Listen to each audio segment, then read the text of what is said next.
2010년도에 개봉한 영화 중에 회복이라고 하는 영화가 있었습니다. 이 영화는 아미 오르티즈라고 하는 사건 그 실화를 배경으로 만들어진 영화인데요. 아미 오르티즈 사건이라고 하는 것은 2008년도에 이스라엘 예루살렘에서 한 40km 떨어진 곳에 아리엘이라고 하는 작은 마을에 유태인이지만 예수님을 믿는 아미라는 가족이 살고 있는 집이 있었습니다. 근데 어느 날 이 아미라고 하는 가족이 사는 집에 바구니가 선물이 하나 배달이 돼요. 그래서 그 선물을 보니까 거기에는 사탕과 초콜릿이 잔뜩 들어있는 그런 선물 바구니였어요. 그래서 너무 좋아가지고 이 바구니를 딱 여는 순간에 폭탄이 터진 거예요. 테러를 해요. 그래서 그때 아미라고 하는 아이가 끔찍한 부상을 입었는데, 이 테러는 팔레스타인이 이스라엘 유대인들을 테러한 게 아니고 유대인이 유대인까지는 테러한 거예요. 그러니까 이 영화의 핵심 내용은 뭐냐? 기독교에 대한 유대인들의 강한 저항을 담고 있는 그런 내용입니다. 그래서 현재 지금 우리나라에서도 지금 벌어지고 있는 게 이 묻지마 살인 같은 걸 이제는 더 이상 사회적인 그냥 일탈 현상으로 보지 않고 뉴스에서도 지금 테러다 이런 용어를 쓰기 시작했는데 참 심각한 것 같습니다.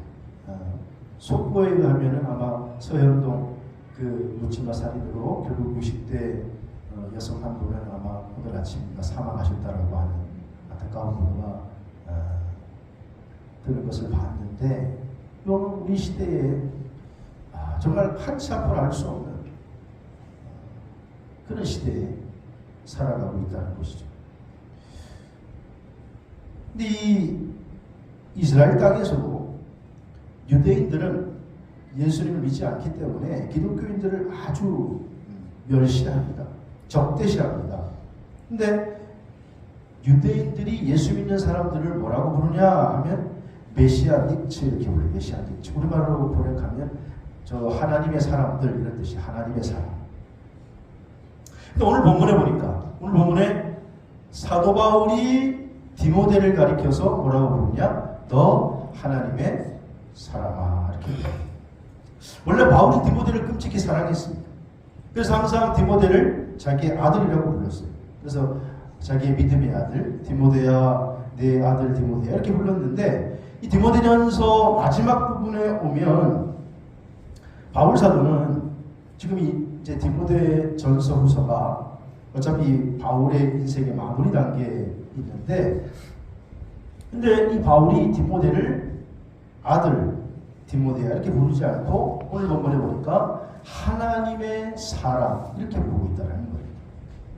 물론 디모데 후서에 가면 다시 바울이 믿음의 아들 디모데로, 또 디모데를 아들 이렇게 믿음의 아들 디모데로 부르는 호칭이 등장합니다만은, 그러나 호칭 자체가 바뀐 것이 큰 의미가 없고, 다만 바울이 오늘 디모데를 향해서 하나님의 사람이라고 불렀을 때에 디모데가 받는 그 위로와 자부심은 대단할 것이라고 생각합니다. 왜냐하면 성경에서 하나님의 사람이라고 하는 호칭은요 아무에게나 막 쓰지 않기 때문에, 대부분 하나님의 사람이라고 하는 호칭은 위대한 이스라엘의 지도자들에게 붙여지는 호칭이었어요. 예를 들어 보면 신명기 33장 1절에 보면 모세를 가리켜서 하나님의 사람 모세다 이렇게, 하나님의 사람 모세가 죽기 전에 모세를 하나님의 사람이라고 불렀어요. 또 사무엘상 9장 6절에 보면 사무엘을 가리켜서 뭐라고 불렀느냐? 이 성읍에 하나님의 사람이 있는데 존경을 받는 사람이다. 이 사람이 누구예요? 사무엘이라고 하는 사람. 또 느헤미야서 12장 24절에 보면 하나님의 사람 다윗의 명령대로 순서를 따라. 그러니까 하나님의 사람이 누구 등장해요? 다윗이라고 등장해요. 이렇게 성경에는 하나님의 사람이라고 하는 호칭을 아무에다 붙여주지 않고, 오늘 하나님의 사람은 위대한 지도자에게 붙여주고 있는데, 근데 하나님의 사람이 성경에 제가 조사를 해보니까 한 72번 정도, 72번이 나오는데 대부분 모세나 사무엘이나 다윗이나 엘리야 같은 이스라엘 역사에 있어서 기라성 같은 그런 사람들을 호칭할 때 하나님의 사람이다 이렇게 표현하고 있습니다. 근데 바울이 오늘 이 고귀한 호칭을 자신의 믿음의 아들 디모데에게 사용하고 있는 거예요. 그러면 하나님의 사람 디모데야 이렇게 불렀을 때 기분이 어떨까요? 자기의 믿음의 아버지고 스승이신 바울이 자기를 불러줬을 때 기분이 나쁘진 않겠죠. 그만큼 바울이 지금 디모데의 성숙된 믿음을 인정하고 있는 거예요. 오늘 11절에도 보면 그래서 바울이 오직 너 하나님의 사람아 이렇게 부르고 있습니다. 이것들을 피하고 의와 경건과 믿음과 사랑과 인내와 온유를 따르라 이렇게 말씀하고 있죠. 여러분 사람들은요 사람을 호칭할 때 여러 가지 호칭을 쓰잖아요. 여러분도 누구를 부를 때 호칭을 쓰면서 말할 때가 있지 않습니까? 저는 저희 집사람을 어여쁜 토끼야 이렇게 부릅니다. 제가 그냥 사람 이름을 대부분 기록하고 약간 좀 상박해서 근데 어느 목사님이 그걸 보고 야단을 맞춰가지고 이게 뭐냐고 그래서 이제 그 다음부터는 약간 가식적입니다만 어여쁜 토끼야 이렇게 사람을 부를 때 우리가 호칭을 쓰는데 지금 이 바울은 디모데를 믿음의 아들을 뭐라고 그러냐? 하나님의 사람 이렇게 부르는 거예요. 여러분 정치권에서도 좀 뉴스를 보면 그런 표현을 막 하더라고요. 네? 윤핵관, 윤핵관이 무슨 뜻이에요? 윤핵관, 이핵관 뭔 말인지 모르죠. 설명 안 해도 알겠죠, 그죠? 무슨 뜻이에요? 윤 대통령의 핵심적인 인물을 윤핵관. 또 이핵관 하면 이 대표의 핵심적인 인물을 이핵관. 또 뭐 이런 개딸이라는 말이죠. 개딸. 그게 도대체 뭔 말인가 했더니 개혁적인 딸들을 줄여서 개딸이라고 했어요. 개딸. 어감은 좋지 않은 것 같아요. 근데 어쨌든 이렇게 호칭을 이렇게 붙여서 쓰는 게 있는데 저는 처음에 뭔 말인지 모르고 그걸 들었다가 아 그게 그런 뜻이구나 알고 나서 설교를 준비하면서 야 그렇다면 나는 하핵관이 되겠다. 하핵관이 됐으면 좋겠다. 네, 하핵관 무슨 뜻일까요? 하나님의 핵심적인 인물. 여러분도 다 하핵관이 되시기를 주의 이름으로 축복합니다. 옆에 사람에게 하핵관이 되시기 바랍니다. 시작. 하핵관이 되시기 바랍니다. 하핵관. 근데 오늘 바울이 디모데에게 하나님의 사람이라고 호칭하고 있는데 사실은 하나님의 사람은 디모데에게만 주어지는 호칭이 아니고 오늘 나그네 인생을 살아가는 우리들 하나님께서 우리를 구원해서 하나님의 자녀로 삼아주신 줄로 믿습니다. 그러면 우리는 다 하나님의 사람입니다. 하나님의 사람. 그러니까 너 하나님의 사람아 라고 지금 바울이 디모데를 호칭하지만 그러나 디모데만 부르는 음성으로 듣지 말고 오늘 성령께서 우리를 부르시는 음성으로 들으시기를 주의 이름으로 축원합니다. 저는 본문 말씀을 가지고 본문 그대로 너 하나님의 사람아 이런 제목을 적었습니다. 너 하나님의 사람.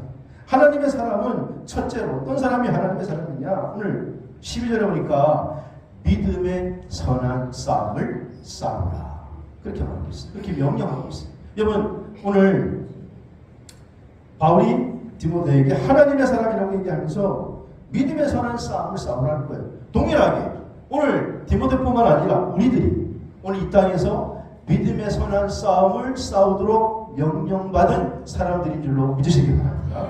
여기 싸우라라고 하는 원문은 원래 아고니조마이라는 말인데 시합하다라는 거예요. 지금 바울이 지금 운동 경기장에서 막 시합을 벌이고 있는 선수들의 모습을 보면서 그 표현을 빌어다가 쓴 거예요. 우리는 사실 지금 믿음의 선한 시합을 하고 있다는 거예요. 그러면 여러분 신앙생활이라고 하는 것은 뭐냐? 지금 우리가 믿음의 선한 시합, 믿음의 선한 싸움을 싸우고 있는 거예요.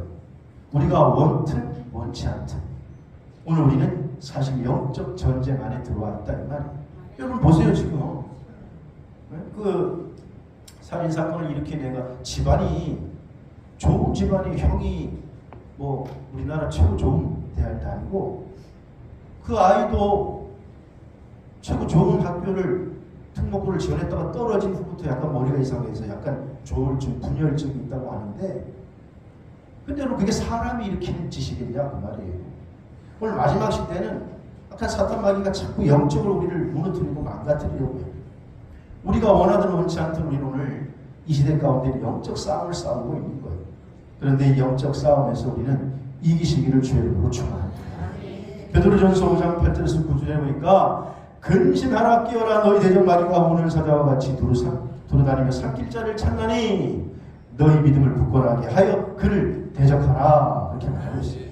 베드로가 우리가 지금 근신하고 깨워서 마귀와 싸워야 되는데 오늘 사람이 적이 아니에요. 오늘 그런 막 부차별적인 행동을 벌인다고 해서 그 사람이 애가 잘못된 게 아니라 그 뒤에 있는 마귀 영적으로 그 정신을 지금 분열시키고 망가뜨리려고 하는 그 뒤에 있는 마귀가 적이라는 거예요. 그걸 볼 줄 알아야 돼요. 그래서 깨어있을 때 이 싸움에서 승리할 수 있는 줄로 믿습니다. 오늘 바울은요 사명자의 삶을 살아가면서 수많은 죽음의 위기를 넘겼어요. 그런데 그때마다 바울이 늘 깨어있기 때문에 그 싸움에서 이길 수 있었던 거예요. 그래서 지금 바울은 마지막 자신의 믿음의 아들인 디모데에게 쓴 편지가 디모데후서인데 그 디모데후서를 쓰고 나서 바울이 수교했잖아요. 바울 서신 가운데 맨 끝에 쓴 게 디모데후서인데 디모데후서 4장 7절을 보면서 바울이 이렇게 고백해요. 나는 선한 싸움을 싸우고 나의 달려갈 길을 다 마치고 믿음을 지켰다. 여러분 오늘 우리는 믿음을 지키기 위한 선한 싸움을 싸우고 있는 거예요. 아까 마귀는 믿음을 지키지 못하게 하는 우리를 이 모양으로 무너뜨리고 저 모양으로 우리를 쓰러뜨리려고 하는데 오늘 먼저 우리가 이 믿음의 싸움에서 물러나지 않고 타협하지 않고 싸워서 승리하기를 주의 이름으로 축원합니다. 만주 하얼빈이라고 하는 곳에서 활동했던 선교사 중에 헌트라고 하는 선교사가 있어요. 근데 이 선교사님에 대한 일화가 있는데 일제시대 때 이 헌트 선교사님이 신사 참배 반대 운동을 하다가 일본 순사들에게 잡혀서 감옥에 가게 돼요. 그래서 거기서 조사를 받고 형무소로 이송을 하게 되는데 그런데 수갑이 모자랐든지 오른손은 이제 이 헌트 선교사 수갑을 채우고 왼손은 또 다른 우리나라 젊은이의 손목을 수갑을 채웠어요. 그러니까 수갑 하나에 두 사람이 차고 가는 거예요. 그런데 이 헌트 선교사님이 너무나 유명한 분이기 때문에 이 젊은이가 유명한 선교사님을 만나니까 너무 반가웠던지 웃으면서 인사를 합니다. 선교사님 안녕하세요. 추운 날씨인데도 그곳에 가봤더니 형무소에 많은 사람이 잡혀 있어요. 근데 그때 젊은 이 청년이 헌트 선교사에게 이렇게 말합니다. 저기 흰 옷 입은 사람 보이죠? 저기 보이네. 저기 제 아내입니다. 아내. 이 젊은 청년의 아내도 끌려온 거예요. 근데 그때 무리 속에서 누군가가 소리를 지르기 시작하는데 끝까지 그러니까 한 사람 두 사람이 다 이기동성으로 끝까지 같이 외치는 거예요. 끝까지 신사참배를 우리는 못한다. 끝까지 우리는 하나님을 경외하는 민족이다. 끝까지 이 청년의 아내가 자기 남편이 끌려가는 모습을 보면서 남편에게 소리를 지를 거예요. 끝까지. 그 소리를 들은 청년도 밝은 웃음을 지으면서 아내를 향해 끝까지 그렇게 화답을 합니다. 여러분 시련이 없을 때 우리가 믿음을 지키는 건 너무 쉬워요. 그러나 환난과 핍박이 올 때 믿음을 지키는 건 그렇게 쉬운 일이 아니죠. 오늘 바울은 자신의 믿음의 아들 디모데에게 너 하나님의 사람아 믿음의 선한 싸움을 싸우라. 왜 선한 싸움을 싸우라 그러냐? 오늘 14절에 보니까 우리 주 예수 그리스도께서 나타나실 때 재림할 때까지 흠없고 책망받을 것이 없게 하기 위해서 끝까지 싸우라는 거예요. 그 모습이 될 때까지 이 명령을 지키라는 거예요. 그런데 그때까지 부끄러워 흠도 없고 책망받을 것이 없는 믿음이 되기 위해서 믿음의 선한 싸움을 싸우라는 거예요. 오늘 이 시대에 마귀는 갖가지의 유혹으로 우리를 넘어뜨리려고 합니다. 때로는 물질로, 때로는 쾌락으로, 때로는 즐거움으로, 때로는 고통을 줘서 할 수 있는 방법을 다 동원해서 우리를 넘어뜨리려 하는데, 그래서 히브리 기자는 이렇게 얘기해요. 히브리서 12장 4절에 너희가 죄와 싸우되 아직 피 흘리기까지는 대항하지 아니하고. 그러니까 피 흘리기까지 대항하지 않는다라는 거예요. 저 말은 피 흘리기까지 어떻게 해라? 싸워라는 거예요. 대항하라는 거예요. 죄와 타협하지 말라는 거예요. 그러므로 믿음의 선한 싸움은 믿음을 지키기 위한 싸움인데 끝까지 믿음을 지키시기를 주의 이름으로 축원합니다. 때로는 그것을 위해서 내 뜻 앞, 주님 뜻 앞에 내 뜻을 내려놓고 내 생각을 내려놓고 끝까지 믿음을 잘 지켜서 승리하시는 저와 여러분 될 수 있기를 주의 이름으로 축원합니다. 두 번째로 오늘 하나님의 사람은요, 뭐라고 얘기하느냐? 영생을 취하라, 이렇게 명령해요. 오늘 12절 마지막 보니까 믿음의 선한 싸움을 싸우라. 그 다음에 뭘 취하라?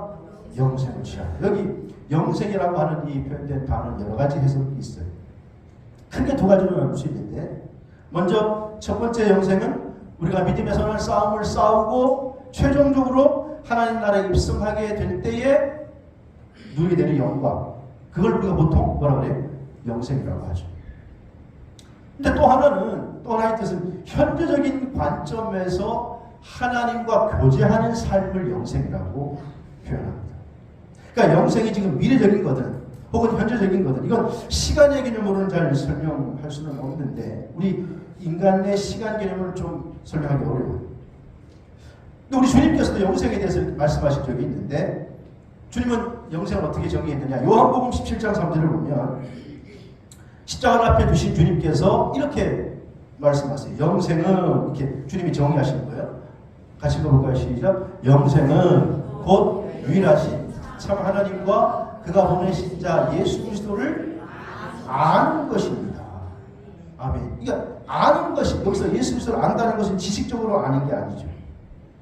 그러니까 예수님을 알고 하나님을 아는 것, 나 보내신 자니까 하나님을 아버지로 알고 또 예수님을 아는 게 영생이다. 예수님이 그렇게 영생에 대해서 정의를 해요. 그러면서 영생을 취하라고 하는 말은, 그러면 우리가 죽어서 누리게 될 그런 영생도 의미하지만, 그러나 또 한편으로는 오늘 현재 내가 살아가는 삶 속에서 하나님의 백성으로서 온전히 살아가는 것, 하나님 나라의 백성으로 하나님의 자녀로 온전히 살아가는 것, 이것도 영생의 의미인 줄로 믿으시기 바랍니다. 즉 믿음을 우리가 지키기 위해서 선한 싸움을 싸우는 것, 이것도 영생을 취해가는 것이다, 이 말이에요. 자, 오늘 예배에 참석하시는 사랑하는 성도 여러분, 영생을 취하시기를 주의 이름으로 축원합니다.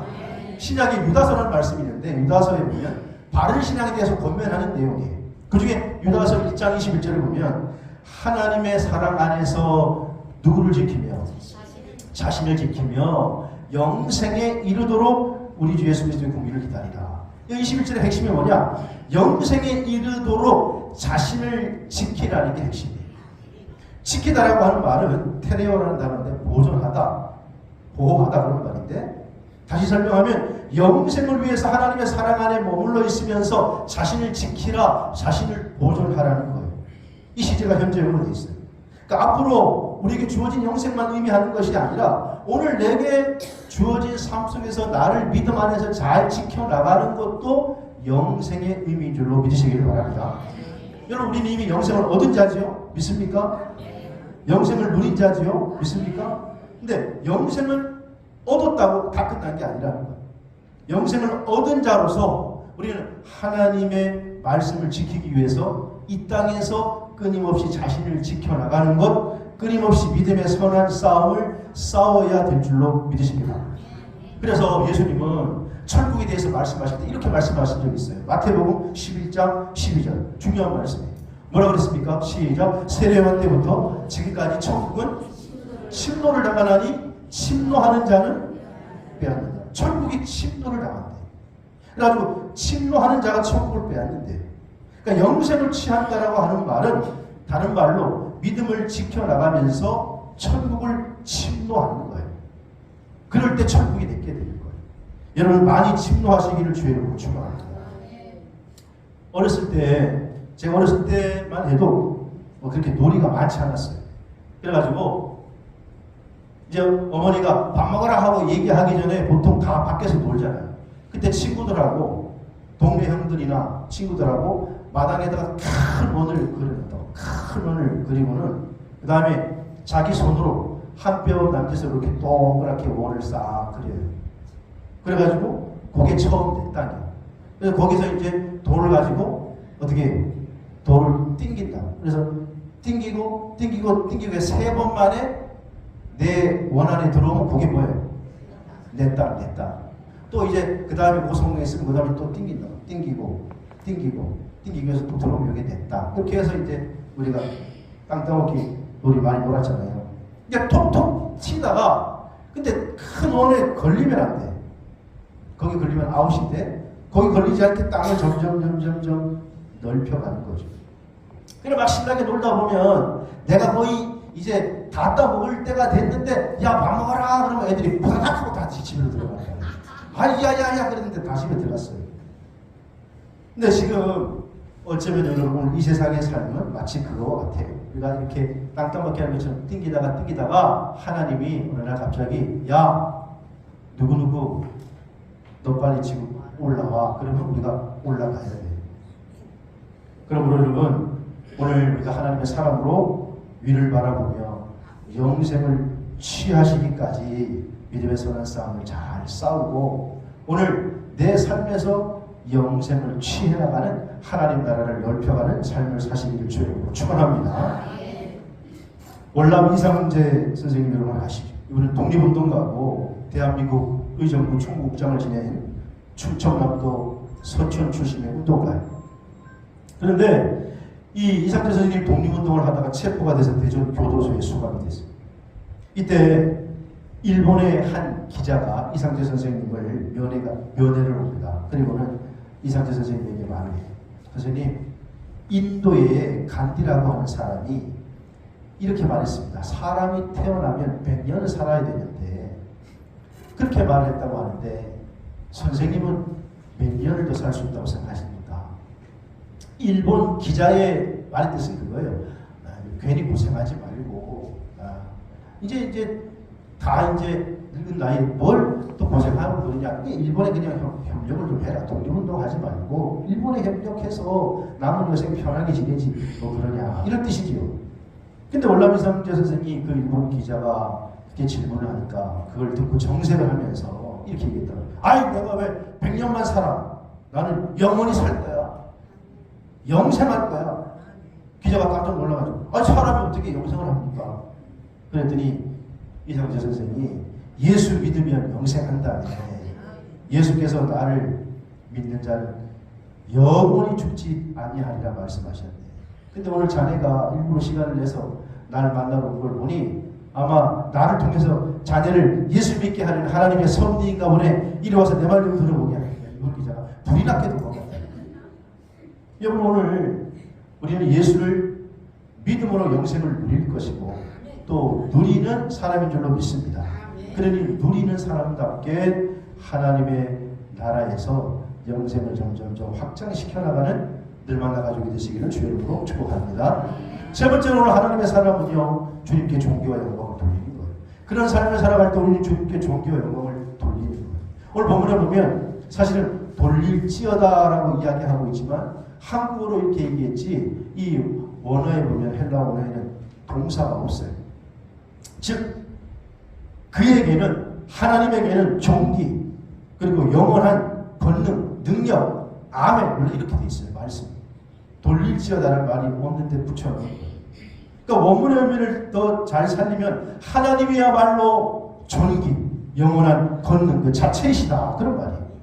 여러분 하나님은 어떤 분이십니까? 하나님은 불멸하시고 흑암의 세력이 가까이 갈 수가 없고 인간이 이해할 수 없는 인간의 머리에 갇혀있지 않는 영원한 분이신 줄로 믿습니다. 그래서 그분께 존귀와 영원한 능력을 돌리는 것은 합당한 일이라고 하는 거예요. 인간의 머리를 가지고는 어떻게 하나님을 이해하겠어요? 그래서 하나님은 이해한다고 이해되는 게 아니라 믿으려고 할 때 이해되는 존재예요. 그래서 믿으려고 할 때 이해의 문이 열리는 거예요. 다윗은 그래서 시편 24편 9절에 이렇게 고백합니다. 문들아 너희 머리를 들지어다. 영원한 문들아 들릴지어다. 영광의 왕이 들어가시리로다. 여러분, 하나님을 영원한 영광으로 다윗은 고백하고 있다는 거예요. 여러분, 오늘 우리는 하나님의 사람으로 영원히 우리의 찬송과 우리의 영광을 받으실 주님께 존귀와 영광을 돌리는 삶이 되어야 될 줄로 믿습니다. 마태복음 5장에서부터 7장까지를 산상수훈이라고 하죠. 산상수훈. 이 산상수훈은 예수님이 산에서 하신 말씀이라고 해서 산상수훈이라고 해요. 그 내용은 뭐냐? 예수님이 초림과 재림 사이에 살아갈 그리스도인의 삶, 우리가 예수님 오기 전까지 어떻게 가야 될 것인가에 대해서 말씀하는 거예요. 그래서 미리 팔복에 대해서 쭉 말씀을 하시고 나서 마태복음 5장 13절에서 16절은 주님께서 어떻게 우리가 하나님께 이 땅에서 영광을 돌리며 살아갈 것인가에 대해서 말씀해 주시는데 두 가지로 말씀하세요. 첫째는 어떻게 하느냐? 5장 13절에 같이 읽어볼까요? 5장 13절 시작. 너희는 세상의 소금이니 소금이 만일 그 맛을 잃으면 무엇을 짜게 하리요. 후에는 아무 쓸데없어 다만 밖에 버리고 사람에게 알리니. 자, 소금의 특징이 뭐라는 거예요? 짜다. 짜기 때문에 김치도 담고 짜기 때문에 생선도 썩지 않게 하고. 근데 그게 맛을 잃으면 밖에 버린다는, 사람들이 그냥 빨고 지나간다는 거예요. 우리 그리스도인들이 하나님께 영광을 돌린다는 것은 마치 소금이 맛을 유지하고 있는 것처럼 하나님의 사람들이 하나님의 사람으로 성품을 유지하고 있을 때 하나님께 영광을 돌리는 줄로 믿으시기 바랍니다. 근데 이거 잊어버리면 어떻게 되느냐? 사람들이 막 빨린다. 아유, 저 집사가 저렇대. 교회 집사가. 저 교회 권사가 저렇대. 저 교회 장로가 저렇대. 그래서 우리를 막 빨린다. 빨린다. 발로 빨는 게 아니죠. 입으로 빨는 거. 입으로. 지금도 수없이 빨리고 있다는 거. 그러면 우리가 우리의 품성을 유지하고 있을 때 우리가 하나님께 존귀와 영광을 돌릴 수 있다는 거예요. 두 번째는 오늘 빛으로 살아가라. 빛으로. 14절에 보니까 또 너희는 세상에 뭐라고요? 소금뿐만 아니라 빛이라는 거예요. 그래서 산 위에 있는 동네가 숨겨지지 못할 것이고 우리가 빛이라는 거예요. 그래서 하나님께 영광을 돌리기 위해서는 우리는 뭘로 살아야 된다는 거예요? 빛으로. 근데 그 빛이 뭐냐? 너무 추상적이잖아요. 그 빛에 대해서 구체적으로 얘기한 게 5장, 마태복음 5장 16절에 보면 이렇게 얘기해요. 이같이 빛이 사람 앞에 비치게 하여 그들로 너희 뭐를 보고? 착한 행실을 보고. 맞아요. 착한 행실이 빛이에요. 착하게 살아가는 것이 빛이란 말이에요. 여러분, 예수 믿으면요 너무 독하게 살아가지 마세요. 착하게 사는 게 빛이고 그 빛으로 하나님께 영광을 돌리게 될 줄로 믿으시기를 바랍니다. 오늘 성도들이 착한 행실을 살아가야 되는 것은 내가 덕을 쌓기 위해서 그런 게 아니에요. 아유, 저 사람 참 훌륭해. 알고 봤더니 참 인덕이 있어. 그게 아니고 나를 통해서 하나님께 영광을 돌리기 위함인 줄로 믿으시기 바랍니다. 르네상스 시대의 대표적인 화가의 조각가인 또 시인이기도 한 이 사람은 예술의 거장인 여러분 아시는 미켈란젤로라는 사람이 있어요. 근데 미켈란젤로가 어떻게 저렇게 탁월한 사람이 훌륭한 사람이 될 수 있었는가? 일찍이 미켈란젤로의 재능을 알고 14살 때 지오반니라고 하는 선생님이 미켈란젤로를 찾아갑니다. 그래서 이 지오반니가 미켈란젤로의 재능을 알아보고 얘를 좀 키워야 되겠다. 이제 큰 인물이 되게 하려고 하는데, 근데 먼저 미켈란젤로에게 질문을 해요. 야, 너는 앞으로 훌륭한 조각가가 되기 위해서 뭐가 필요하다고 생각하느냐? 그때 미켈란젤로가 이렇게 대답을 합니다. 예, 재능과 기술을 열심히 갈고 닦아야 된다고 생각합니다. 당연한 말이죠. 그런데 그 당연한 말에 이 지오반니라고 하는 스승이 정색을 하면서 그것만으로는 안 된다. 그것만으로는 위대한 조각가가 될 수 없다. 그러면서 무엇을 위해서 조각을 하는지 분명한 목적이 있어야 됩니다. 그리고 미켈란젤로를 데리고 두 곳으로 가요. 하나는 술집, 하나는 교회다.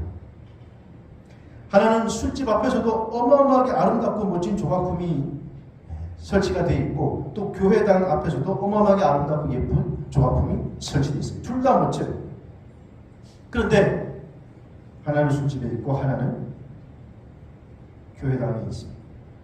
스승의 의도를 알아차린 미켈란젤로가 선생님, 이제 알겠습니다. 이제 저는 하나님의 영광을 위해서 제 재능을 갈고 닦겠습니다. 이제 앞으로는 저는 하나님의 영광을 위해서 살겠습니다. 그럴 때 미켈란젤로는 중세를 빛낸 지금도 여전한 어마어마한 그런 놀라운 인물이 될 수 있었던 것이죠.